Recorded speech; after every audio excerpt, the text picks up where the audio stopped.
नमस्कार, मैं अमित झा फार्मा लोग के इस मंच में आप सभी का स्वागत करता हूं।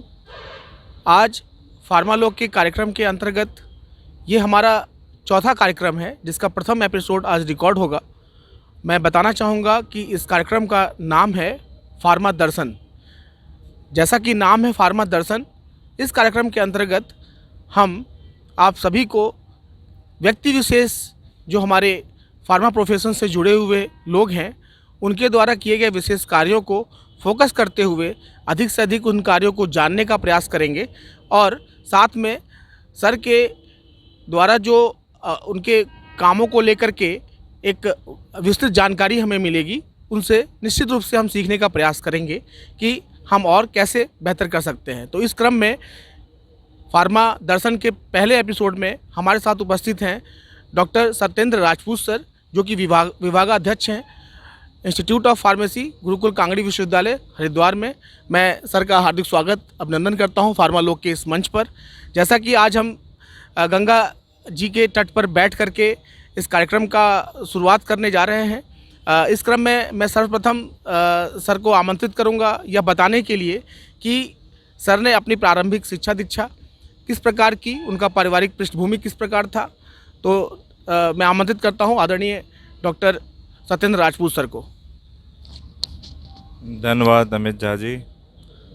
आप फार्मेसी फील्ड को बहुत आगे ऊंचाइयों तक ले जा रहे हैं, अग्रसर हैं, प्रेरित हैं। तो मैं सबसे पहले आपको धन्यवाद देना चाहूँगा और आपके कार्यकलापों को हम देखते रहते हैं, उसकी अनुशंसा करता हूँ। जैसा कि आपने पृष्ठभूमि की बात की, तो मैं एक ऐसा गांव है जहां से मैं बिलोंग करता हूं, जहां पे जो इलेक्ट्रिफिकेशन 2018 में हुआ है।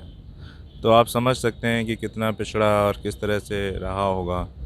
और पृष्ठभूमि हमारी किसान फैमिली से है, फादर हमारे किसान हैं, भाई मेरा भी करंट में टीचर हैं, 2 भाई हैं। और हमारा आपस में ही बहुत कंपटीशन होता रहता था पढ़ाई को लेके। तो मैं पढ़ाई के जो लिए सेल्फ प्रेरित था, मुझे याद नहीं है कि मुझे किसी ज़रूरत पड़ी हो किसी ने प्रेरित करने की। हालांकि परिवार का, शिक्षक का, अपने पेरेंट्स का ज़रूर योगदान रहता है, क्योंकि अल्टीमेटली प्रेरणा स्रोत हमारे वही हैं। तो कहीं ना कहीं से उनकी एनर्जी और इस समाज की एनर्जी जिसने मुझे प्रेरित किया अपनी एजुकेशन को आगे बढ़ाने के लिए। तो एक निर्भीकता मन में हमेशा से ही रही है। एक मैं सुभाष चंद्र जी का एक कमेंट था कि अगर आप रिस्क लेते हो और रिस्क के बाद जो सफलता आपको मिलती है उसका आनंद 100% और 100 गुना कह सकते हैं बढ़ जाता है। एक वो होता है जो बाहर से दूर से देखते रहते हैं, प्रतिभागी नहीं है, और एक वो होता है सब जानते हुए कि शायद सफलता ना मिले, फिर भी वो अगर उसमें भागीदार बनता है और अगर सफलता को चूमता है या उसको मिलती है, तो उसकी जो है गुणवत्ता, उसकी जो महत्व है बहुत ज़्यादा बढ़ जाता है। तो एक पृष्ठभूमि ऐसी थी कि कोई ना मार्गदर्शन था ना कुछ था, मुझे बस सिर्फ एक ये थी, कहीं से भी कोई आया मिला, उसने बोला ये करना चाहिए, तो मुझे अगर लगा कि वो करना चाहिए तो मैं करता था। और करते करते ऐसा हुआ है कि 100% मार्क्स, चाहे वो हमारे क्लासिंग फर्स्ट क्लास से लेके हाई स्कूल, इंटरमीडिएट जो भी हुई है, तो मैंने कोशिश ये की है कि क्यों ना 100% मार्क्स आएँ। तो मैं डिस्ट्रिक्ट में टॉपर रहा हूँ। और अपने ग्रेजुएशन जैसे कि मैंने बी फार्मा लखनऊ से किया, वहाँ भी मैंने गेट 99.37 स्कोर किया था, जो कि एक वहाँ पे उस सरप्राइजिंग था उस टाइम पे। बाद में बहुत सारे हमारे जूनियर्स ने फॉलो किया और आगे बढ़े। बहुत सारे लोगों की तमन्ना होती है कि नाइपर में जाके पढ़ाई करें, तो मैंने नाइपर का एग्ज़ामिनेशन दिया, क्वालिफ़ाई किया। क्वालिफ़ाई करने के बाद वहाँ पे एमफॉर्म किया, तो वहाँ भी एक अजीब सी धुन सवार थी कि डिपार्टमेंट में कौन टॉप करेगा, क्योंकि वहाँ नाइपर में आपको पता है कि सारे ही टॉपर्स होते हैं, देश जगह जगह देश की अलग अलग जगह से लोग आते हैं। तो उस रैंकिंग में मेरा काफ़ी पीछे नंबर था जब, लेकिन वहाँ पे एग्ज़ाम हुए, और जब हमारी रैंकिंग बनी तो मैं टॉप किया था फार्माकोलॉजी एंड टॉक्सिकोलॉजी में। 9+ ग्रेडिंग आई हुई थी। इसके साथ ही जब हमें लगा कि अच्छा आगे क्या किया जाए, तो रिसर्च में चूँकि थोड़ा इंटरेस्ट था मेरा, तो मैं रिसर्च शुरुआत की और नाइपर से ही फार्माकोलॉजी टॉक्सिकोलॉजी में पीएचडी की। पीएचडी के दौरान ही हमने करीब 100 के करीब मॉलिक्यूल्स जो थे उनको पेटेंट कराया। और यहाँ पे मैं एक चीज़ को हाईलाइट करना चाहूँगा कि हम लोग ज़्यादातर डिपेंड होते हैं कि कोई बहुत अच्छी चीज़ हाथ लगे और आप रिसर्च करो। लोग इंपोर्ट करते थे मॉलिक्यूल्स, केमिकल्स, मैंने देखा कि अलग अलग कंपनियों से इंपोर्ट किए जाते थे नंबर मॉलिक्यूल, फिर लोग उसको रिसर्च करते थे, फिर उसको आगे जाके उसी तरह की एक्टिविटी को बताते थे कि इसके अंदर ये एक्टिविटी है, जो इनडायरेक्टली वो ऑलरेडी उसकी बता दी जाती थी। जैसे कोई कंपाउंड उन्होंने बताया कि ये पीडी इनहिबिटर है और ये मेमोरी में या फिर आप कहो रेस्पिरेटरी बीमारियों में जो रेस्पिरेटरी हैं काम करेगा, तो वहाँ लोग क्या करते थे, उसी मॉलिक्यूल को उससे मंगाना, सिग्मा या बहुत जगह कई सारी सप्लायर्स हैं, बहुत महंगे दामों में आती थी, फिर उसको लोग स्टडी करके उसी तरह की रिज़ल्ट को प्रोड्यूस करते थे। तो मुझे बड़ा सरप्राइजिंग लगा। मैंने कहा ये ट्रेंड चेंज होना चाहिए, क्यों ना जब हमारे आसपास के डिपार्टमेंट हैं इतना सारा काम कर रहे हैं, क्यों ना वहीं से मॉलिक्यूल उठाएं जो हमारा इन हाउस मॉलिक्यूल हो और उस पर स्टडी करें। भले ही रिज़ल्ट उतने उत्साहजनक ना हो, लेकिन अपनी चीज़ अपनी होती है, जो कि हमारे नरेंद्र मोदी जी आज प्रधानमंत्री आदरणीय वो कह ही रहे हैं कि हमें अपनी चीज़ों को बढ़ावा देना है। तो हमारा वही कंसेप्ट था कि क्यों ना अपनी चीज़ जो यहाँ पे आपके तराजों में पड़ी हुई हैं, बहुत सारे मॉलिक्यूल लोग सिंथेसाइज किए जा रहे हैं, क्यों ना उन्हीं को एक्टिविटी करें। तो हमारा सारा पीएचडी का कार्यक्रम जो एक्टिविटी हुई उन्हीं मॉलिक्यूल को लेके की। फिर दूसरा ये था इंफ्रास्ट्रक्चर का, तो कई सारी चीज़ों में आपको बहुत सोफिस्टिकेटेड इक्विपमेंट चाहिए थे। हमने पैच क्लैंप पे सिंगल आयन चैनल को रिकॉर्ड किया, तो वहाँ पे भी बहुत सारे चैलेंजेस आए। हमने ये देखा कि हमारे जो देश में हैं बहुत सारी लैब्स हैं, वो एक दूसरे के लिए सपोर्ट करने के लिए रेडी हैं, सिर्फ इच्छा शक्ति की ज़रूरत है। तो मैंने अपना रिसर्च, आप बिलीव करोगे कि यहाँ पे लखनऊ में किया, लखनऊ से जाके बेंगलोर में किया, जो देश की बड़ी बड़ी अच्छी अच्छी रिसर्च लैबोरेटरीज़ हैं वहाँ पे काम किया without any cost anything. Just हमारा कोलैबोरेटिव वर्क रहा और अच्छे अच्छे जर्नल में पब्लिश किया। तो ये एक जर्नी है जहाँ एक गांव, जहाँ आप जिस गांव का इलेक्ट्रिफिकेशन 2018 में होता है, उसके बाद जो हम धीरे धीरे अपनी पढ़ाई को, सिर्फ हमारा टारगेट था कि कुछ अचीव करना है और देश के लिए कुछ ना कुछ करना है। तो उसी इच्छा शक्ति को लेते हुए हम पढ़ाई में आगे बढ़ते रहे और हम अभी जहाँ हैं आपको पता है। बहुत बहुत धन्यवाद सर। काफ़ी एक जो एक कॉन्सेप्ट रहा है आपका स्टूडेंट लाइफ का, वो हमने जाना और वो जान के काफ़ी अच्छा लगा कि एक खुद का एक कॉन्सेप्ट होना चाहिए कि आखिर हमें किस आधार पर आगे बढ़ना है, अपनी पढ़ाई करनी है और सोसाइटी को करके देना है। मैं इस क्रम में अगर आपसे सर अगला प्रश्न पूछूं कि सर, जितने आप एक्टिव रहते हैं प्रोफेशन में और जितनी आपकी एक्टिविटीज़ हम सभी देखते रहते हैं प्रोफेशन के अंदर, बड़ी खुशी होती है कि एक कम उम्र में आपने इतना सारा काम करने का अपना एक बर्डन लेके आपने रखा हुआ है और करने का लगातार प्रयास करके रिजल्ट भी दे रहे हैं लोगों को। तो सर, आज आप गुरुकुल कांगड़ी विश्वविद्यालय में विभागाध्यक्ष हैं। अगर मैं बात करूं सर गुरुकुल कांगड़ी विश्वविद्यालय की, तो आज के डेट में आपको क्या क्या ऐसी जो नई चीज़ें हैं जो आप करना चाहते हो अपने विश्वविद्यालय के स्तर पर, निश्चित रूप से सर हम जानना चाहेंगे इन प्रयासों के बारे में। आपने बहुत ही अच्छा प्रश्न बोला है, पूछा है। थोड़ा सा इमोशनल भी हो जाता हूँ मैं इस प्रश्न को लेके, क्योंकि मैं यहाँ पे जब विज़िट करता था गुरुकुल कांगड़ी विश्वविद्यालय हरिद्वार, तो मेरा एक इमोशनल कनेक्ट है यहाँ पे। बहुत सारे लोगों ने बोला कि आपने नोएडा छोड़ के, अमेठी छोड़ के यहाँ क्यों ज्वाइन किया। तो मैंने कहा ये मेरा इमोशनल कनेक्ट है और इसका जस्टिफिकेशन और कोई आंसर नहीं हो सकता, बिकॉज़ जब आप दिल से जुड़ते हो किसी चीज़ को लेके तो फिर हम जस्टिफिकेशन नहीं ढूंढते। तो यही इसी को लेकर हमने बहुत सारी एक्टिविटीज़ सोची। आप बिलीव नहीं करोगे, यहाँ ज्वाइन करने से पहले एक डायरी में भर चुका हूँ क्या क्या करूँगा, हालांकि जिस स्पीड से मैं चलना चाहता हूँ वो स्पीड हमें नहीं मिली, लेकिन यहाँ पे सभी का सहयोग मिल रहा है। हमारे जितने भी फार्मेसी के फैकल्टी हुए या गुरुकुल का एडमिनिस्ट्रेशन हुआ, आते ही मुझे ये लगा कि एक यूनिवर्सिटी जो मोर देन 100 ईयर्स, 100 साल से ज़्यादा, 118 साल पूरे हो गए, 1902 में बनी थी, अभी भी अपने वजूद को लेके बढ़ रही है। जो उसने इंडियन सिस्टम ऑफ एजुकेशन को बढ़ावा देने के लिए प्रण किया था कि वैदिक के थ्रू संस्कृत, हमारी जो संस्कृत कल्चर है उसके थ्रू कैसे हम ना केवल हमारी संस्कृति को बढ़ावा दें बट साइंस को भी समझें। यहाँ पे वैदिक मैथ से लेके वैदिक माइक्रोबायोलॉजी, वैदिक केमिस्ट्री, हर तरह के आपको डिपार्टमेंट मिलेंगे और बहुत सारे साइंटिस्ट इतने अपनी सेवाओं में उत्प्रेरित लगे रहते हैं कि वो शायद ही समाज से जुड़ पा रहे होंगे। तो मेरा एक एम्बिशन ये था कि ये यूनिवर्सिटी एलुमनाई के फॉर्म में, यहाँ के साइंटिस्ट कम्युनिटी के फॉर्म में बहुत ज़्यादा रिच है, बहुत धनी है। मैं ये मानना चाहूँ क्योंकि 118 साल की तो इसके साथ हेरिटेज है ही, इसका जो एलुमनाई बेस है बहुत स्ट्रॉन्ग है। तो मेरा मन ये था कि हम इस पे ही वर्क करें। पहले हम खुद की स्ट्रेंथ को जाने, तो हमने उसमें काम करना शुरू किया। दूसरा ये था कि जो साइंस लेबोरेटरीज़ में रह गई है उसको बाहर लाएं और समाज को उससे जोड़ें।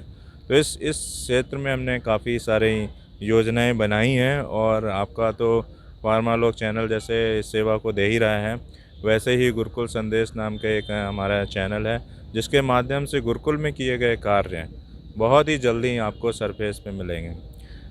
और दूसरा, जब हमने यहाँ पे ज्वाइन किया तभी मैंने सोचा था कि वेबसाइट बहुत अच्छा हो, क्योंकि आजकल जो कोरोना पेंडेमिक की वजह से डिजिटल एक आभासी दुनिया है, वर्चुअल वर्ल्ड है, तो उसको लोगों तक किस तरह से पहुँचाया जाए, तो उस पर हमने काम करना शुरू किया। तीसरा ये था कि जब हमने देखा कि हमारा कैंपस गुरुकुल कांगड़ी और दूसरा गंगा जी, बीच में से एक्सप्रेस वे जा रहे हैं, तो कहीं ना कहीं एक्सप्रेस वे की वजह से हम जो हैं डिस्कनेक्ट हो रहे थे, हमारे छात्र डिस्कनेक्ट हो रहे थे। तो हमने यहाँ के हमारे जो चांसलर हैं डॉक्टर सतपाल सिंह, उनसे बात की, उनको बोला कि हमें एक फुट ओवर ब्रिज यहाँ पे बनाया जाए, जिससे जो हमारे छात्र हैं वो इमीडिएटली गंगा जी से कनेक्ट हुई, साथ ही साथ अपने जो जीवन है, अमूल्य जीवन है, जो दुर्घटनाएं आदि होने के चांसेस हैं एक्सप्रेस वे की वजह से, वो भी कम हो। तो हमने सबसे पहले फुट ओवर ब्रिज के लिए माननीय नितिन गडकरी जी को प्रस्ताव दिया हमारे डिपार्टमेंट के माध्यम से, और उन्होंने अपनी स्वीकृति दी और अभी वहाँ पे काफ़ी कार्रवाइयाँ जो हैं चल रही हैं। इसके साथ ही साथ हमारा जो मिशन था कि ये जो उत्तराखंड की भूमि है ये जड़ी बूटियों की भूमि है। आप यहाँ देखेंगे हर तरह के मेडिसिनल प्लांट्स आपको मिलेंगे और यहीं से आप देखेंगे कि देश विदेश में यहाँ की जड़ी बूटियाँ जा रही हैं और उनकी क्वालिटी पे कोई डाउट नहीं कर सकता।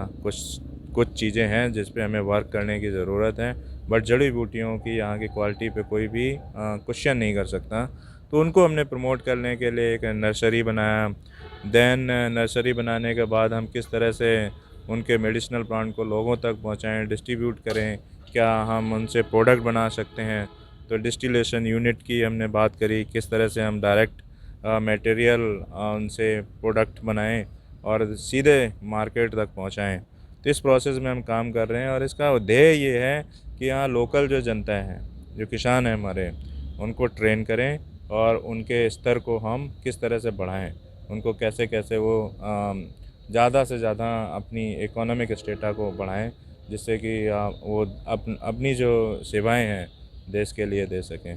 तो इस माध्यम से हमने मेडिसिनल प्लांट में काफ़ी सारा काम किया और आगे भी करते चले जा रहे हैं। आप देखेंगे बहुत ही यूनिक स्टाइल के जो कहीं शायद नहीं होंगे, इस तरह के आपको हर्बल गार्डन बहुत ही जल्दी यहाँ पे मिलेंगे। इस क्षेत्र में हम काम कर रहे हैं और उत्तराखंड की सरकार है उसका सहयोग मिल रहा है और हमारे जो आयुष जो सेंट्रल डिपार्टमेंट है वो भी सहयोग कर रहा है। तो कुछ ही टाइम के बाद आपको बहुत सारी चीज़ें यहाँ पे दिखेंगी जो यहाँ के लिए अद्वितीय होंगी। इसके साथ ही एक और हमने प्रपोजल कल्चरल मिनिस्ट्री में दिया है। वो क्या है कि हमारे जो टूरिस्ट डेस्टिनेशन है उनको हम दो तरीके से रिप्रेजेंट करें। एक एजुकेशनल हब बनाएं, यहाँ पे लोग विज़िट करते हैं, शॉर्ट ट्रेनिंग प्रोग्राम रखें, 1 हफ्ते का, 1 महीने का, इस तरह के लोग स्टे करें, अपना यहाँ पे स्पिरिचुअल लर्निंग तो करें ही, इसके साथ ही कुछ सर्टिफिकेट अर्न करें जो भविष्य में उनके फ्यूचर को भी बनाए, इस पे वर्क किया है। और इसके अलावा जो दूसरी हमने इस पे परिकल्पना की है कि किस तरह से इस प्रदेश को हम लोग आयुष प्रदेश बनाएं। हालांकि आयुष प्रदेश ही है, यहाँ पे योगा से लेके जड़ी बूटियों का सारा क्षेत्र आपको मिलेगा। तो अगर कोई बहुत ज़्यादा कंट्रोवर्शियल नहीं हुआ उत्तराखंड को चेंज करने में, तो हमारी जो कोशिश रहेगी इसको आयुष प्रदेश बनाने में हम माननीय प्रधानमंत्री से और महामहिम राष्ट्रपति जी से गुजारिश करेंगे कि इस प्रदेश का नाम आयुष प्रदेश किया जाए, और जिससे कि मेडिकल टूरिज़्म और बढ़े। क्योंकि आज हमारा जो है मेन आप देखेंगे जो एजेंडा है हर एक कंट्री का, वो स्वास्थ्य है। हर इंसान स्वास्थ्य की ही बात कर रहा है, किस तरह से स्वस्थ रहे। और कोरोना इस तरह के चैलेंजेस हमारे सामने ला के कर दिए हैं, तो फर्स्ट प्रायोरिटी अब जो है वो स्वास्थ्य होने जा रहा है। और इसके साथ ही जो हमारा एग्रीकल्चर बाउंड हमारा कंट्री है, तो किस तरह से हम अब मेडिसिनल प्लांट को का एग्रीकल्चर को बढ़ावा दें और उसके माध्यम से जो हमारे देश में जड़ी बूटियाँ इस तरह की चीज़ें बन के आएँ और हमें स्वस्थ बनाएं। मेडिकल टूरिज़्म, कल्चरल टूरिज़्म, और किस तरह से हम इसको एजुकेशन हब बनाएं, इस पे भी हम अपनी तरफ से कोशिश कर रहे हैं, और इसके परिणाम भी आपको बहुत जल्दी मिलना शुरू होंगे। बहुत बहुत धन्यवाद सर। ये सच में एक बहुत ही अद्भुत सा एक कॉन्सेप्ट लेके आप चल रहे हैं। इस क्रम में आपने वैदिक शिक्षा की बात की, इस क्रम में आपने इसको एक आयुष प्रदेश बनाने की बात की, आपने यहाँ पर गंगा जी को भी उद्धृत किया है। कहीं ना कहीं सर इन सब चीज़ों को सुन करके एक चीज़ तो समझ में आता है कि जिस भावना की बात आपने की है वो निश्चित रूप से बहुत जड़ों से आपसे जुड़ी हुई हैं और बैठी हुई हैं आपके हृदय में। मैं सर ये भी जानना चाहूँगा साथ में कि खासतौर से सर गंगा जी को लेकर के जो आपका एक प्रेम दिखता है, जैसा कि अभी हम लोग इस तट पे बैठ के बात भी कर रहे हैं, क्या एक ऐसा लगाव है सर, क्या एक गंगा जी को देख के आपके मन में क्या एक ऐसा कॉन्सेप्ट आ रहा है जो आप कुछ करना चाहते हो? मैं चाहूँगा कि थोड़ा जोर दे करके गंगा जी के ऊपर आप बताएं। धन्यवाद जा साहब, आपने मेरे जो वे बोलते हैं दिल के तार जो बजा दिए हैं। गंगा जी से मेरा अद्भुत अट्रैक्शन रहा है। और पहला जो हमारा, जैसे मैंने फर्स्ट टाइम विज़िट किया था, आई थिंक 2014 या 13 में पहली बार मैं हरिद्वार आया, तब मैंने यहाँ ये सिटी देखा, तो मुझे मेरा एक ही मन में एक इच्छा थी कि कभी ना कभी मुझे अगर यहाँ पे सेवा करने का मौका मिले तो मैं शायद उसको कभी भी किसी भी कीमत पे ना करूँ। तो ये समय आया और मुझे यहाँ काम करने का मौका मिला। तो हमने एक कुछ परियोजनाएं बनाई कि किस तरह से हम माँ गंगा को निर्मल और स्वच्छ रखें। ये हर भारतीय का कर्तव्य है, और इसी को हम कैसे आगे बढ़ाएं। तो हमने एक हमारा एक घाट है जिसको हम मोती घाट बोलते हैं, तो वहाँ पे एक हमने इंफ्रास्ट्रक्चर क्रिएट करने की बात की है, जो हर की पौड़ी से जो भी फूल मटेरियल या जो भी चीज़ें गंगा जी में जो लोग एज ए पूजा के माध्यम से या किसी भी माध्यम से उसमें चढ़ाते हैं या देते हैं, उसको हम कलेक्ट करें और उससे फर्दर हम कुछ प्रोडक्टिव काम करें जिससे कि लोगों को उसमें फ़ायदा हो। तो इसमें हमने क्या, पहले तो गंगा जी को निर्मल करना ही हमारा परम उद्देश्य है, प्रायोरिटी यही है हमारी। बट इसमें हमने और एड ऑन क्या किया, हमने एक करीब 1.5 लाख लीटर के बायो कंपोस्ट यूनिवर्सिटी में बनाए हुए हैं। तो जो भी मटेरियल हम यहाँ से कलेक्ट करेंगे उसको या तो हम खाद के फॉर्म में उसको यूज करेंगे, या फिर जो फ्लावर्स आएंगे हमारे, तो हमने डिस्टिलेशन यूनिट भी जल्दी से ही लग जाएगा, स्वीकृति हो गई है। तो उन फ्लावर्स से हम क्या करेंगे, फिर जो वोलाटाइल ऑयल्स हैं, ये ऑयल्स हम उनसे निकालेंगे, और हमारे पास मशीनरी की है, तो उसको हम लोग क्या करेंगे, पैकेजिंग भी करेंगे और यहाँ के किसानों को उस माध्यम से ट्रेनिंग भी करेंगे। तो ये जो गंगा जी की सेवा से लेके जो उससे रिलेटेड एक्टिविटीज़ हैं वो हम ज़ोर शोर से कर रहे हैं, और मार्च अप्रैल में आपको इसके परिणाम दिखने शुरू हो जाएंगे। यहाँ के प्रोफेसर्स ने बहुत सारा काम किया है गंगा जल के मेडिसिनल वैल्यू के ऊपर, तो उसको भी हम आगे लेके आएंगे। किस तरह से गंगा जल कोरोना हो या हमारी इम्यूनिटी के लिए वर्क करता है, तो उस पर बहुत सारा यहाँ पे रिसर्च वर्क चल रहा है जिसको हम आगे लेके आ रहे हैं। और ये संवर्धन जो गंगा जी का जल इसका एक्टिविटी है वो चल रही है। दूसरा एक और ही इंटरेस्टिंग काम जो हम लोग कर रहे हैं, जैसे हम लोग जो गंगा जल है इसको क्यों ना हम गंगा जल को थोड़ा सा और इसमें से जो प्यूरिफिकेशन या फिर प्रोसेसिंग करें, प्रोसेसिंग करने के बाद इसका जो कंटेनर हो, इस तरह का कंटेनर हम क्रिएट करें जिसकी खुद की मेडिसिनल वैल्यू हो। तो हम उस पर वर्कआउट कर रहे हैं। तो गंगा जी का खुद का ही मेडिसिनल इम्पोर्टेंस है, प्लस जो कंटेनर है वो जड़ी बूटियों से इस तरह से बना होगा कि उसकी खुद की इम्पोर्टेंस वैल्यू होंगी। तो इस तरह से हम लोग ऋषि मुनि का जो हमारा परम जो उद्देश्य था वो ये इलाज करना नहीं था, उनका था बीमारियों को रोकना। मतलब एक इंसान आसानी से बीमार ना हो, अगर होता है तो वहीं उस स्टेज पे ही रोक दिया जाए, प्रोग्रेशन ना हो।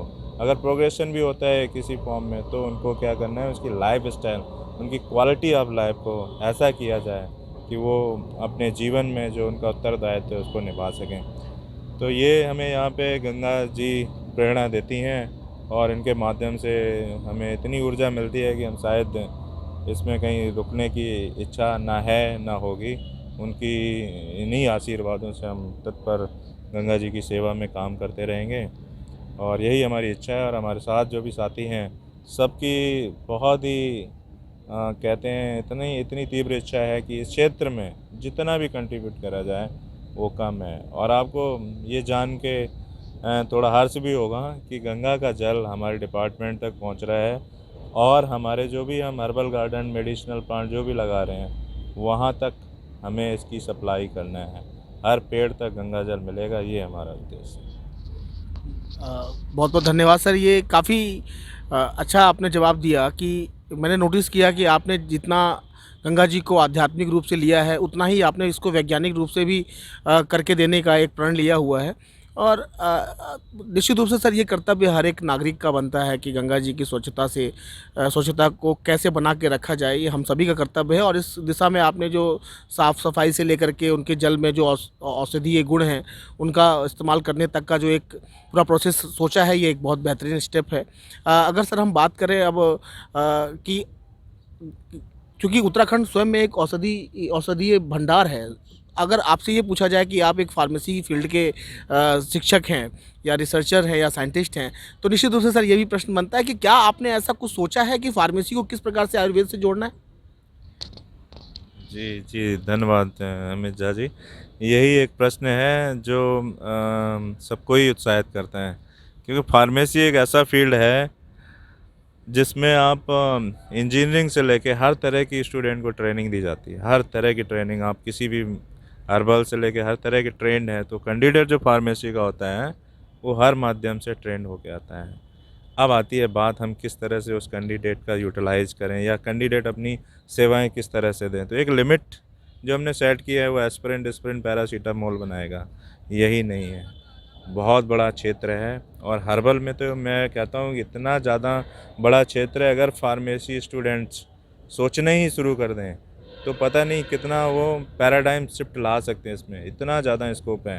अब आप देख रहे हो कि यहाँ की जो हर्बल जड़ी बूटियाँ हैं ना, अभी जो मार्केट आने वाला है वो मार्केट आ रहा है food as a medicine, nutraceuticals या फाइटो फार्मास्यूटिकल्स। इस माध्यम से बाहर की कंपनियां एमएनसीज वो हम पे डोमिनेंट होने वाली हैं आने वाले समय में, अगर हमने या हमारे फार्मेसी के जो प्रोफेशन के लोग हैं उन्होंने जागरूकता नहीं लाई। हमारे जो हर्बल या आयुर्वेदिक ये जो भी मेडिसिन है उनको लोग किस उससे देखते हैं, उनका सिर्फ यही होता है कि क्वालिटी। वो लोग कहते हैं कि उसमें बहुत ज़्यादा क्वालिटी नहीं है या फिर जो एस्थेटिक लुक नहीं है प्रोडक्ट का। हमने कई सारे आयुष के प्रोजेक्ट भी करे हैं और कर भी रहे हैं हम अभी। तो इनको हम क्या करें, ट्रांसफॉर्म कर रहे हैं फॉर्मुलेशन को, क्योंकि हमें फार्मेसी हमें चीज़ों का ज्ञान है, किस तरह से लॉजेंजेस बनते हैं, किस तरह से चॉकलेट बनती है, किस तरह से आप कैप्सूल बना सकते हो। तो क्यों ना उन प्रोडक्ट्स को हम मॉडर्न डोसेस फॉर्म में लेके आएँ और लोगों को जो अच्छा लगे, बच्चों को अच्छा लगे। हमने एक प्रोजेक्ट कर रहे हैं खमीरा पे, यूनानी मेडिसिन है, उसके हम लॉजेंजेस बना रहे हैं, उसके चॉकलेट बना रहे हैं, बच्चे भी खाएंगे। तो मेरा अल्टीमेटली एम यही है कि हम अपने जो फार्मेसी प्रोफेशन के लोग हैं वो बहुत बढ़ चढ़ कर के आएँ। उन्होंने इंडस्ट्रियाँ खड़ी कर रखी हैं, तो इंडस्ट्रियाँ क्या कर रही हैं, कुछ जेनरिक प्रोडक्ट बनाने में कंपटीशन में किस तरह से उसको प्रोडक्ट को बनाएं और मार्केट में बेचें।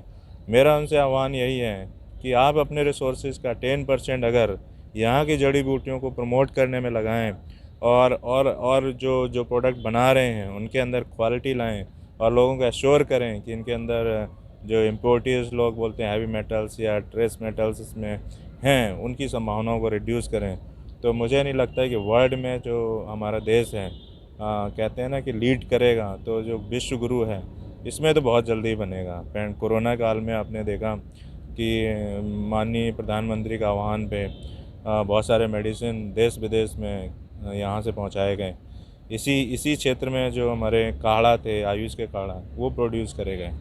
तो ये एक ऐसा क्षेत्र है जो हम देश को बहुत ही जल्दी अपने जो उनका जो कहते हैं ना सोने की चिड़िया थी या फिर हम कहते थे विश्व गुरु था, वो हम दर्जा बहुत जल्दी से देने वाले हैं और मिल जाएगा।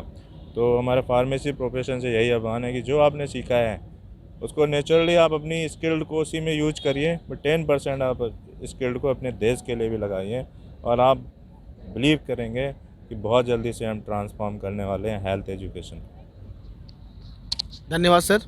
निश्चित रूप से सर युवाओं का जो एक रोल है आने वाले समय में ये बहुत अधिक बढ़ जाता है और आप स्वयं एक युवा शिक्षक हैं हमारे फार्मेसी प्रोफेशन के, युवा रिसर्चर हैं फार्मेसी प्रोफेशन के, तो निश्चित रूप से सर यहाँ पर एक प्रेरणा स्रोत आप माने जाएंगे क्योंकि एक बहुत बड़े कॉन्सेप्ट पे आप काम कर रहे हैं। मैं सर यहाँ पर आपको थोड़ा सा ये भी आग्रह करना चाहूँगा कि सर कुछ ऐसा भी आप अपनी तरफ से बताएं कि आप क्या देखते हैं आज की युवा पीढ़ी में कितना समर्पित है प्रोफेशन के प्रति और जो वो कर रहे हैं एक्चुअल में वो कितना बेहतर कर रहे हैं या बेहतर नहीं कर पा रहे हैं, इस क्या आपका सुझाव या राय है उनको?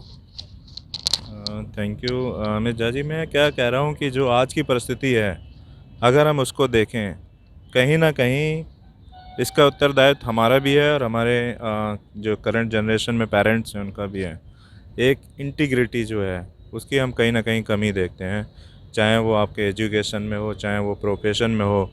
अगर आप हम अभी के एग्जांपल लें, जो डिजिटल एजुकेशन चल रहा है, ऑनलाइन एजुकेशन चल रहा है, कितनी बार ऐसा नहीं होता है कि हम वर्चुअली कनेक्ट होते हैं।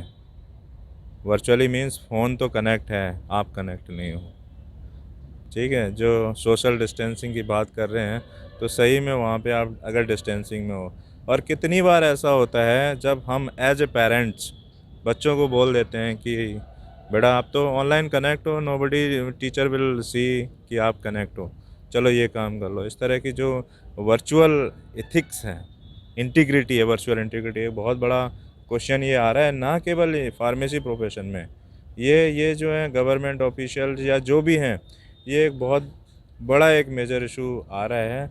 तो मुझे ये लगता है कि जो हमारे ऋषि मुनि ने तन मन धन सब कुछ दे के जो एक संस्कृति जो हमारी दी है, उस संस्कृति का जो बढ़ावा है हमें ज़रूर देना चाहिए। वो तभी आएगा जब हमारा जो भाव होता था जुड़ने का, या हमारा जो इंटीग्रिटी है, जो एथिक्स हैं, हम लोग एथिक्स में काम करने वाले लोग हैं। जैसे अगर हम बात करें जो कहते हैं ना दशरथ जी का अगर हम वचन याद करें कि प्राण जाए पर वचन न जाए ना, उस तरह का भावना रखने वाले लोग आज हम अपने प्रोफेशनल एथिक्स को कहीं ना कहीं कम करते जा रहे हैं, डाउनग्रेड करते जा रहे हैं। हो सकता है करप्शन का रोल हो या एजुकेशन में कुछ ऐसी मछलियां आ गई हों जिन्होंने सिस्टम को ख़राब कर रखा हो, तो हमें आगे बढ़ के आना होगा और ऐसी मछलियों को फेंक देना होगा। मैं तो बस सीधा यही सिद्धांत मानने वाला हूँ। कहते हैं ना, एक मछली सारा तालाब गंदा कर देती है, ठीक है। ऐसी मछली को हमें इमीडिएटली रिमूव करना चाहिए, नहीं तो सारी मछलियों के अंदर ऐसी चीज़ें आएंगी। और ये याद रखें कि जब हमें कभी भी ऐसा लगे कि हम अपने बच्चों के लिए अगर कुछ चीज़ दिखा रहे हैं, जो दिशा दिखा रहे हैं, मार्गदर्शन कर रहे हैं, तो वो आप देखें वो कितना सही है समाज के लिए, देश के लिए, आपके लिए। तो इन सब भावनाओं को ध्यान में रखते हुए मोरल्स और एथिक्स की एजुकेशन ज़रूर देनी चाहिए। और कहीं ना कहीं हम भी इसके भागीदार हैं कि हम उस तरह की एजुकेशन बच्चों में नहीं ला पा रहे हैं। रीज़न इसका ये भी हो सकता है कि ओवर इंगेजमेंट या जो भी है, इसको हमें दूर करने की बहुत जल्दी ज़रूरत है। जो क्वालिटी स्टूडेंट्स की आ रही है वो उतनी प्रॉपर नहीं मिल रही है। चैलेंजेस हैं, चैलेंजेस टीचर्स के पास भी हैं, क्योंकि हो सकता है कि हम उस तरह की एजुकेशन वहाँ तक पहुँचा नहीं पा रहे हैं, या हो सकता है कि जो करंट जनरेशन है बहुत क्रिएटिव है, उनके अंदर अंडरस्टैंडिंग की कमी नहीं है, ओनली फोकस की ज़रूरत है। तो हमें उनके ध्यान को एक डायरेक्शन देने की ज़रूरत है। अगर हम उस डायरेक्शन में दे पाएँ तो आप मान लीजिए कि ये जो जनरेशन आने वाली है ये कुछ भी कर सकती है। इनके लिए they do not have any limitation. जो लिमिटेशन वर्ड है उनके लिए बिल्कुल भी नहीं करता है। स्काई इज़ द लिमिट, उसको मानते हुए वो कुछ भी कर सकते हैं। बस हमें क्या करना है, उनके अटेंशन को फोकस करने की ज़रूरत है, डाइवर्ट करने की ज़रूरत है, जिससे कि वो डिस्ट्रक्टिव वर्क्स की ओर ना जाके कंस्ट्रक्टिव वर्क की तरफ जाएं, प्रोडक्टिव वर्क की तरफ जाएं। वो तभी जाएंगे। कुछ मिसक्रिएंट्स जो समाज में आए हुए हैं, वो मिसक्रिएंट्स हर जगह हैं, हमारे फार्मेसी प्रोफेशन में भी हैं, और बहुत सारे मिसक्रिएंट्स ऐसे हैं जिनको हम सब जानते हैं बट हम बोलते नहीं हैं। ऐसा प्लेटफॉर्म हम यूज नहीं करते हैं कि हम उसको बोलें। तो मैं आपको ये इंश्योर करता हूँ कि ऐसे लोगों को मैं पहले भी उनको उजागर किया हुआ है और आगे भी करता रहूँगा। एजुकेशन में करप्शन मुझे बिल्कुल ही अच्छा नहीं लगता, और ना ही इसको हम कभी भी आगे तक लाने देंगे। एक मेरी जो दिल की भावना है मैं आपको बताता हूँ कि अगर इंसान की बेसिक ज़रूरत खाना है, फूड है, ठीक है, और अगर उसको फूड प्रॉपर ना मिले, उसमें ही इतनी क्या कहते हैं इम्प्योरिटीज़ हों, जी किसके लिए रहा है, खाने के लिए। खाया है उसने तो वो कुछ काम कर पा रहा है, समाज के लिए दे पा रहा है। अगर उसको खाना ही अच्छा ना मिले तो ये एक पाप ये हो जाता है। और आप सोचिए, जब उस खाने की वजह से आदमी बीमार हो रहा है, बीमार होने के बाद जब वो दवाई लेता है और दवाई उसको स्पूरियस मिले, या दवाई में इम्प्योरिटीज़ रहें, या दवाई के अंदर, मेडिसिन के अंदर मेडिसिन नहीं हो। हमारे खुद के फार्मेसी प्रोफेशन के लोग ऐसे मेडिसिन बना रहे हैं जिसके अंदर वो मेडिसिन ही नहीं है, फुल्ली की फुल्ली स्पूरियस एडल्ट्रेंट्स हैं। रेगुलेटर्स अपनी जॉब कर रहे हैं उसको करने के लिए, बट फिर भी चैलेंजेस इज देयर। और उस मेडिसिन को, उसने बीमारी को दूर करने के लिए मेडिसिन लिया, उसमें मेडिसिन ही ना हो, तो ये मुझे लगता है दुनिया का सबसे बड़ा पाप है। और चाइना में एक मैंने एग्जांपल देखा था, दूध जो मिल्क में कुछ इम्प्योरिटीज़ मिली थी जिसकी वजह से कुछ बच्चों की डेथ हुई, उन्होंने इमीडिएटली फांसी दिया था, और कुछ नहीं, इससे कम कुछ नहीं। तो दवाइयों में मिलावट ये बिल्कुल भी एक्सेप्टेंस नहीं होना चाहिए। और जो भी क्रिमिनल्स इसमें जानबूझ के आ रहे हैं तो उनको इमीडिएटली बहुत सीवियर पनिशमेंट देने की ज़रूरत है। प्रोफेशनल एथिक्स जो फार्मेसी में जो लेवल होना चाहिए, हमें उसको और ऊपर ले जाने की ज़रूरत है, उसको बढ़ाने की ज़रूरत है। निश्चित रूप से सर, आपने बहुत अच्छी बातें कही। मैं इस क्रम में अगले प्रश्न की तरफ जाना चाहूँगा। मैं सर आपसे ये भी पूछना चाहता हूँ, अभी जनवरी 2021 में उत्तराखंड में हरिद्वार में महाकुंभ का आयोजन होने जा रहा है। इस महाकुंभ के दौरान आपकी यूनिवर्सिटीज़ ने अपनी क्या रिस्पॉन्सिबिलिटीज़ तय की है, या गवर्नमेंट ने आपको क्या रिस्पॉन्सिबिलिटीज़ दी है, थोड़ा इसके बारे में विस्तार से बताएं। धन्यवाद झा जी। मैं यूनिवर्सिटी के माध्यम से बहुत सारी ऐसी एक्टिविटीज़ हैं जो हम लोग इस महाकुंभ के दौरान करने वाले हैं। सबसे पहली बात है जो यूनिवर्सिटी आर्य समाज द्वारा चलाई जा रही है। तो आर्य समाज खुद से इतनी ज़्यादा प्रोएक्टिव और रिस्पॉन्सिबल है कि वहाँ पे कई सारे ऐसे हम लोग स्टॉल बना रहे हैं जिसमें फ़ूड आदि की व्यवस्था 24 आवर्स रहेगी, और वहाँ पे जो नीडी होंगे उनको रहने की होगी। इसके अलावा हमने जो फोकस दूसरा किया है कि क्यों ना इस महाकुंभ के दौरान हम यहाँ की जड़ी बूटियों को प्रमोट करें, यहाँ की कल्चर को प्रमोट करें, और किस तरह से लोगों के अंदर हम जो हम एथिक्स की बात कर रहे थे, प्रोफेशनलिज्म की बात कर रहे थे, उनको ले आएँ, इनकलकेट करें। तो इसके लिए हमने एक करीब 4 महीने चलने वाला प्रोग्राम, हमारा औषधि महाकुंभ है, औषधि पादप महाकुंभ है, क्योंकि हम जड़ी बूटियों पे ज़्यादा ध्यान दे रहे हैं। इसके अलावा उस दौरान होने वाले जितने भी इम्पोर्टेंट डेज़ हैं उनको किस तरह से हम जन जन तक कनेक्ट करें उनको। जैसे एक हरेला पर्व यहाँ पे मनाया जाता है जिसमें जुलाई के अंदर बहुत ज़्यादा पेड़ लगाए जाते हैं यहाँ पे। तो हम उस दिन या उस महीने तक ही सीमित क्यों रहें, उसकी साइंस को समझें और उसको हम प्रमोट करते रहें। तो एक हमारा सेशन उसमें रहेगा, उसके माध्यम से हम बहुत सारे प्लांटेशन करने वाले हैं, प्लांट को डिस्ट्रीब्यूट करने वाले हैं। बहुत सारी एक्टिविटीज़ आपको मिलेंगी अब जब हम सपोज़ एक शहीद दिवस आता है तो हम शहीद दिवस कैसे मनाते हैं, वो किस तरह से मनाना चाहिए, उस पे परिचर्चा हो गई। और हमारा मानना है कि ऐसे जो सेंटिमेंट्स जिससे हमारे जुड़े हुए हैं, ऐसे जो दिवस हैं, उनको सेंटिमेंट्स ढंग से ही मनाना चाहिए। जैसे हम लोग उस टाइम पे ब्लड डोनेशन कैंप कर रहे हैं, जिसमें सच में इस तरह की फीलिंग आए कि लोगों ने क्या सेक्रीफाइस किया है और हम किस लेवल तक कर सकते हैं और किस लेवल तक करने की ज़रूरत है, जिससे कि हम समाज को यहाँ पे बदलाव लेके आएँ। तो ये आपको यहाँ पे जो कुंभ चलेगा, जो वैदिक कल्चर को भी प्रमोट करेगा। योगासनास पे बहुत सारी चीज़ें होंगी, गंगा शोधन, इस पे भी बहुत सारी चर्चाएं होंगी। तो ये चलने वाला, बहुत लंबा चलने वाला प्रोग्राम है, और जिसमें मेरा ये आह्वान रहेगा सब लोग जुड़ें और अपने विचार समाज के सामने रखें, जिससे अल्टीमेटली जो हमारा उद्देश्य है समाज को आगे ले जाना और देश को आगे बढ़ाना, क्योंकि देश से बढ़कर, देश प्रेम से बढ़कर कोई प्रेम नहीं है। निश्चित रूप से सर, ये बहुत अच्छी बात कही आपने कि देश और समाज को वरीयता देना हम सभी का कर्तव्य है, और हमारा क्या योगदान हो सकता है ये हमें एक निश्चित समय में तय करना चाहिए, ताकि हम अपने उद्देश्यों की पूर्ति, अपने समाज को हम क्या दे सकते हैं, इस दिशा की ओर शीघ्र अतिशीघ्र अग्रसर हो सके। सर, अगर हम बात करें कि जैसे अभी यहाँ पर वैदिक कल्चर की बात हुई, यहाँ पर जड़ी बूटियों की बात हुई, समाज के प्रति डेडिकेशन की बात हुई, तो जहाँ तक सर मैं जानता हूँ कि इसके साथ साथ एक बहुत बड़ा हब है योग का भी। यहाँ पे बाबा रामदेव यहीं से जुड़े हुए हैं, तो आप खुद भी सर एक मैं आपको योग गुरु कहना चाहूँगा कि आप खुद भी एक योग में बहुत एक्टिवली पार्टिसिपेट करते रहते हैं। तो इस योग को इस भूमि से जोड़ करके अगर आप मैं आपसे पूछूँ तो क्या कहना चाहेंगे सर, कि कैसा एक अनुभव लगता है आपको यहाँ आकर के योग के क्षेत्र में? यहाँ का अगर आप कल्चर देखोगे तो यहाँ पे सुबह, सही में सुबह 3 से लेकर 4 बजे तक हो जाती है। यहाँ के आप घाट पे देखोगे तो लोग आपको योगासना करते दिखाई देंगे। तो ये यहाँ का योग जो है कल्चर में है, रग में है, एनवायरनमेंट में है। तो योग से हटा के हमारे द्वार को देख नहीं सकते। ऋषिकेश, हरिद्वार ये ऐसी नगरी हैं जिनको हम योग नगरी कहते हैं।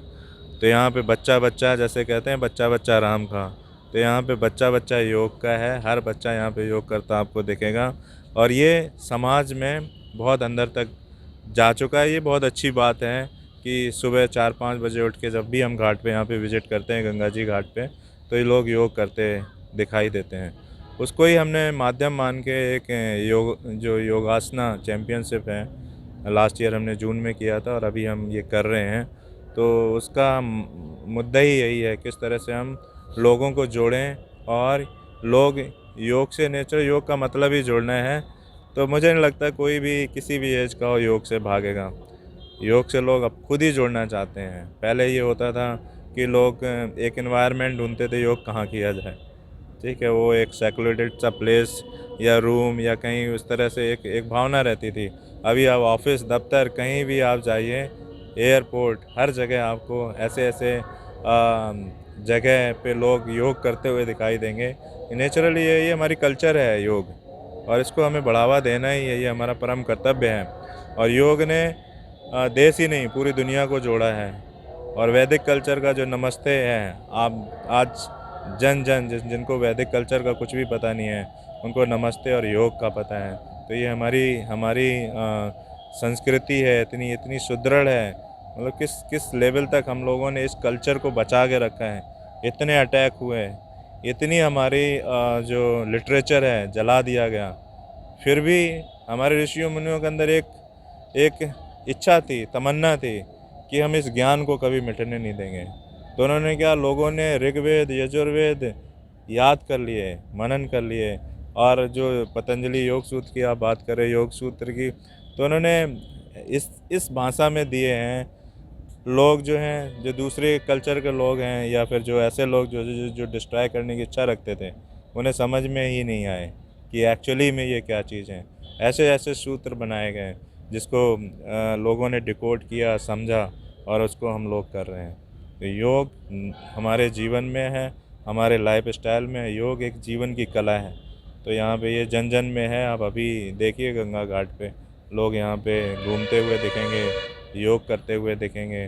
तो निश्चित ही बाबा रामदेव जी ने जन जन को जागरूक किया है और यहाँ पे ऐसे बहुत सारे गुरु ऋषि मुनि हैं जिन्होंने अपना जीवन पूरा योग को दिया हुआ है और समाज में बदलाव लाने के लिए लगे हुए हैं और वो बदलाव आपको दिखेगा भी यहाँ के घाटों में। धन्यवाद सर। निश्चित रूप से योग हमारे लिए बहुत महत्वपूर्ण है, हमारे शारीरिक और मानसिक विकास के लिए।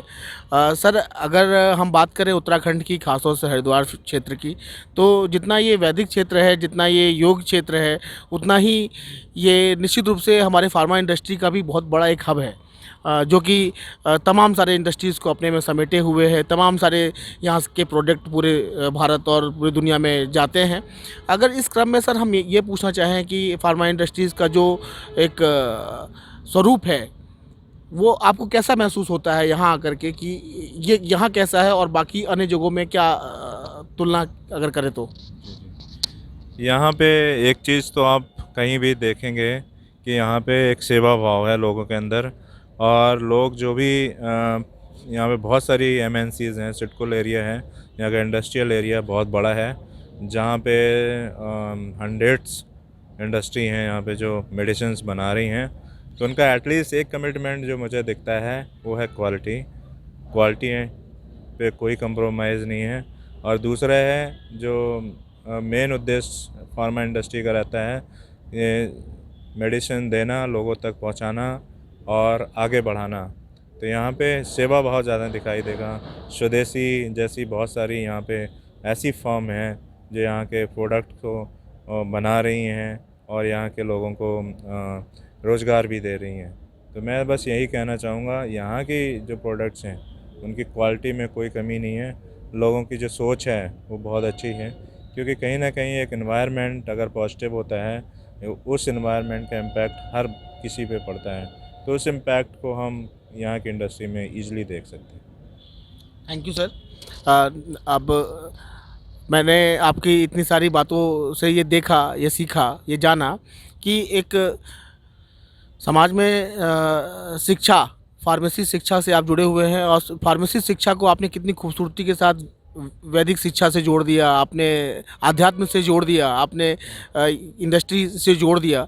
अब मैं आपसे अगर आपके बारे में सर अगर ये कहूँ कि आप एक ऐसे फार्मेसी प्रोफेशनल हैं जिन्होंने फार्मेसी प्रोफेशन के साथ साथ समाज को भी देने के लिए जो प्रयास किया है वो अद्वितीय है, अमूल्य है, तो ये कोई बहुत बड़ी बात नहीं होगी। निश्चित रूप से आप हम सभी की तरफ से, पूरे फार्मा प्रोफेशन की तरफ से बधाई के पात्र हैं और हम सभी आपका अभिनंदन करते हैं।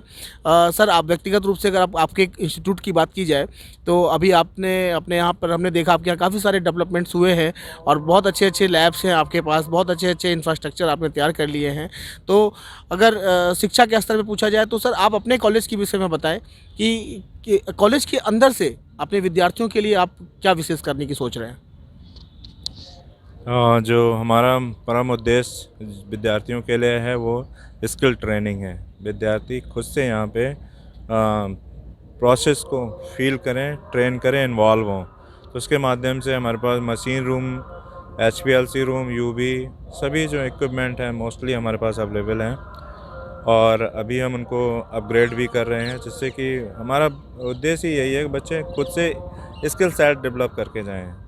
और हमने बहुत सारे कोर्स करिकुलम में जो हमने चेंजेस लाए हैं वो इस तरह से लाए हैं कि यहाँ इंडस्ट्री के लोग, जो आसपास इंडस्ट्री जिसकी बात हम लोग कर रहे थे, वो इंडस्ट्री आके उस करिकुलम में खुद इन्वॉल्व होंगी। तो जो फाइनल ईयर का स्टूडेंट होगा वो इंडस्ट्री द्वारा ही पढ़ाया जाएगा और हैंड्स ऑन उन्हें ट्रेनिंग दी जाएगी। और इसके लिए ये नहीं है कि उनको इंडस्ट्री में ही जाना होगा, वो फैसिलिटी सारी हम यहीं पे देंगे। हम कोशिश कर रहे हैं कि जो ड्रग टेस्टिंग लेबोरेटरीज़ हैं उसका हम सर्टिफिकेशन लें, जो बच्चा ट्रेन होके जाए उसको यहाँ पे स्किल ट्रेनिंग का सर्टिफिकेट भी मिले। तो ये हमारा यहाँ पे जो एजुकेशन है वो आपको दिखेगा। जो हम लोग बात कर रहे हैं कोगनोसी या हर्बल प्रोडक्ट्स की, तो वो आपको आसपास के एरिया में हम इतना सारा प्लांटेशन कर रहे हैं कि जिस भी प्लांट्स की बात आप करोगे, जो भी आप सिलेबस में पढ़ाने की कोशिश करोगे, वो यहाँ पे अवेलेबल होगा। उसके आप यूजेस की बात करोगे तो यूजेस करने के लिए हमारे पास आयुर्वेदिक कॉलेजेस हैं, वो इमीडिएटली आपको बताएंगे और इमीडिएटली आप कैसे उसको यूटिलाइज कर सकते हो, वो सारी यहाँ पे परिचर्चाएँ होंगी। तो ये हमारा ये है कि फील जो इफ़ेक्ट होता है वो देने की हम कोशिश कर रहे हैं। हालांकि अभी पेंडेमिक ये एरिया है, कुछ लिमिटेशंस हैं, बट इसके बावजूद भी हमको हमारी कोशिश यही है कि लोगों को स्किल सेट दिए जाएं। और वर्चुअल तो हम स्टूडियो क्रिएट कर ही रहे हैं जिसके माध्यम से उनको वर्चुअल एजुकेशन, क्वालिटी एजुकेशन मिलेगी। इसके साथ ही साथ जो फील फैक्टर है, जो प्रैक्टिस फैक्टर है, जो एक्सपीरियंस फैक्टर है, वो बच्चों को यहीं के यहीं मिलेगा। इसकी हम पूरी कोशिश करेंगे। बहुत बहुत धन्यवाद सर। ये एक बहुत अच्छा साक्षात्कार रहा आपके संग। ये एक विशेष अनुभव था। मुझे लगता है कि शायद जैसे हम जिस परिस्थिति परिदशा में बैठ कर के चर्चा कर रहे हैं, ये स्वयं में एक योग है। और मैं फार्मालोग की टीम की तरफ से आपका हार्दिक धन्यवाद, आभार करता हूँ। ये इस इंटरव्यू के माध्यम से हम लोगों को ये बताना चाहते हैं कि वास्तव में एक जो कार्य सोचा जाता है और जो वास्तव में जो कार्य किया जाता है, उसके बीच में एक भेद होता है, एक अंतर होता है। उस अंतर को ख़त्म करके हम किस तरह से आगे बढ़ सकते हैं, यही एक विज़न है इस फार्मा दर्शन का, यही एक मकसद है इस फार्मा दर्शन का। तो निश्चित रूप से आपका सत्येंद्र सर बहुत बहुत धन्यवाद। हमसे जुड़ने के लिए पूरी फार्मालोग टीम आपको धन्यवाद करती है। और मैं अपने दर्शकों को बताना चाहूँगा कि आप तैयार रहें। फार्मा दर्शन हो सकता है कि अगली बार आपके दरवाजे आप तक। धन्यवाद।